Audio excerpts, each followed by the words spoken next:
Panvision TV presents. তিনি একটি সুদী ব্যাংকে চাকরি করছেন, জি। এখন তার একটা সুযোগ হয়েছে ইসলামী ব্যাংকিং যে বাংলাদেশে আছে, সেখানে যাওয়ার একটা স্কোপ তার আছে। জি। এখন কোন আলেমার বলছেন যে বাংলাদেশের ইসলামী ব্যাংকগুলো একদম সুদী ব্যাংক, এমন অবস্থা তিনি কি করবেন? দেখুন, যে সকল আলেমরা এটা বলে যে সুদী ব্যাংক এবং ইসলামী একই জিনিস, তারা বাস্তবতা পরিপন্থী কথা বলছেন এবং তাদের অন্তরের ভিতরে যে বিদ্বেষ, এই বিদ্বেষের বহিঃপ্রকাশ তারা প্রকাশ করে ফেলছেন।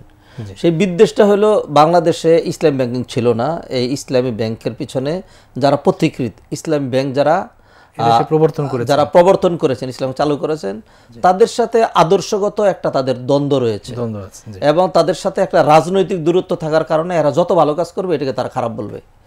যদি ইসলামী ব্যাংক এবং অন ইসলামী ব্যাংক একই হতো তাহলে বাংলাদেশ সরকার, বাংলাদেশ গভর্নমেন্ট দুইটাকে পরিচালনা করেন এবং মরল ব্যাংকের নাম হলো বাংলাদেশ ব্যাংক। যদি একই হতো, যেখানে ইসলাম ব্যাংকগুলো খুব দ্রুত, অনেক দ্রুত এগিয়ে যাচ্ছে এবং ফরেন রেমিটেন্স বাংলাদেশ ইসলামী ব্যাংকের মাধ্যমে বাংলাদেশে আসতো 60%।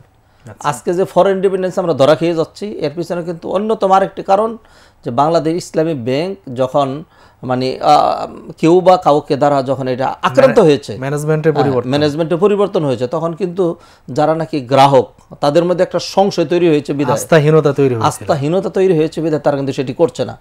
তাহলে যেখানে 60% রেমিটেন্স ইসলামী ব্যাংকের মাধ্যমে আসছে এবং কনভেনশনাল ব্যাংকগুলো তাদের মানে ইসলামিক উইংস খুলছে সমানে, বাধ্য হয়েছে, সেইখানে যদি একই হতো তাহলে অন্য ব্যাংকগুলো কি ইসলামী ব্যাংকগুলোর নামে মানে কেস করতো না?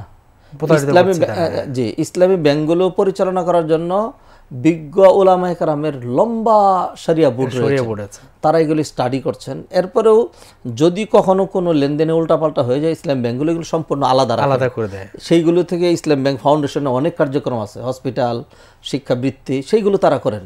অতএব তারা 100% চেষ্টা করে যাচ্ছেন। হ্যাঁ, যেই দেশের নাম বাংলাদেশ, যে দেশের মরল ব্যাংকের নাম হলো বাংলাদেশ ব্যাংক, যে দেশের যত্র তত্র সুদী তৎপরতা, অন ইসলামী তৎপরতা রয়েছে, সেইখানে একটা ইসলামী ব্যাংক 100% পরিশুদ্ধ হয়ে চলে, সেটাও কিন্তু কঠিন। এখন যদি আপনি একজন খতিবের জন্য, ইমামের জন্য ওই শর্ত মানে প্রযোজ্য করেন যে তাকে ও একেবারে ইমাম আবু হানিফার মতো ওরকম কোয়ালিফাইড, আর হাসান বসরির মতো এরকম তাকওয়াওয়ালা, তারপরে আবু বকর রাদিয়াল্লাহু তাআলার মতো ওরকম মুতাওয়াদি বিনয়ী, ওমর রাদিয়াল্লাহু তাআলার মতো এরকম সাহসী বীর পুরুষ, উসমান রাদিয়াল্লাহু তাআলার মতো সেরকম মানে সলজ্জ, আলী রাদিয়াল্লাহু তাআলার মতো সেরকম সাহসী প্রজ্ঞাবান হইতে হবে। তাহলে তো আপনি আর নামাজ পড়তে পারবেন না, ইমাম ছাড়াই পড়তে হবে আপনাকে। অতএব 100% মেনটেন করতে পারলেন কিনা সেটা বিষয় নয়, কতটুকুন চেষ্টা করলেন। আল্লাহ সুবহানাহু ওয়া তাআলা মূলনীতি দিয়েছেন, ইত্তাকুল্লাহ মাস্তাতাতুম। যখন ইসলাম ব্যাংক ছিল না তখন আলাদা একটা কথা ছিল, ইসলাম ব্যাংক আছে। ইসলাম ব্যাংক আপনাকে যা দিচ্ছে সেটা আপনাকে লভ্যাংশ হিসাবে দিচ্ছে, একটিবারও সুদ বলে দিচ্ছে না। অন্যরা কিন্তু সুদ বলেই দিচ্ছে, ঘোষণা করেই দিচ্ছে। এখন হয়তো আপনি বলবেন যে ও সুদটাকেই লাভ বলে দিচ্ছে। হ্যাঁ, খামাখাই ধরনের ভ্রান্ত ব্যাখ্যা করার আমি আরও স্পষ্ট বলে দিয়েছি। এরপর আমার মনে হয় কথা বলা দরকার নাই। যে সকল উলামায়ে কেরামগণ ইসলাম ব্যাংকগুলোর প্রতি অথবা যারা প্রতিষ্ঠা করেছেন এদের প্রতি অন্তরের ভিতরে মানে কালিমা পোষণ করেন অথবা বিদ্বেষ পোষণ করেন, তারা এই ধরনের ইনসাফ বহির্ভূত এবং বাস্তবতা বহির্ভূত অযৌক্তিক কাল্পনিক কথাবার্তা বলে মানুষকে বিভ্রান্ত করে সুদের সাথে যেই সুদকে আল্লাহ হারাম করেছেন সেখানে জড়িয়ে দিচ্ছেন বিধায় সেই লোকগুলো সুদের সাথে জড়িত হয়ে যে গুনাহ কামাই করছে, এর 100% গুনাহগুলো আলেমদের উপর বর্তাবে, যেহেতু তারা জেনে শুনে জিজ্ঞাসাবশত মানুষকে ইসলাম ব্যাংক থেকে সরাচ্ছেন। অতএব কোনোদিনই ইসলাম হালাল, আল্লাহ সুবহানাহু ওয়া তাআলা এটাকে বলে দিয়েছেন যে ইন্নামাল বাইউ, তারা বলতো ইন্নামাল বাইউ মিসলু রিবা, আল্লাহ বলেন না ওয়া হালাল্লাহুল বাই'a ওয়া হারামা রিবা, সুদ এবং এর মধ্যে অতটুকুই পার্থক্য। অতএব কোশ্চিন কালেও ইসলামী ব্যাংক অন ইসলামী ব্যাংক এই দুইটা এক নয়।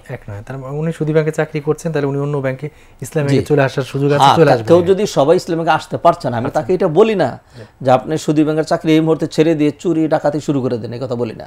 সুযোগ আছে তার আসা, আপনি চেষ্টা করতে থাকেন একটু ভালোর জন্য, যতদিন না পারেন ঘৃণা করে সেটা করতে থাকেন।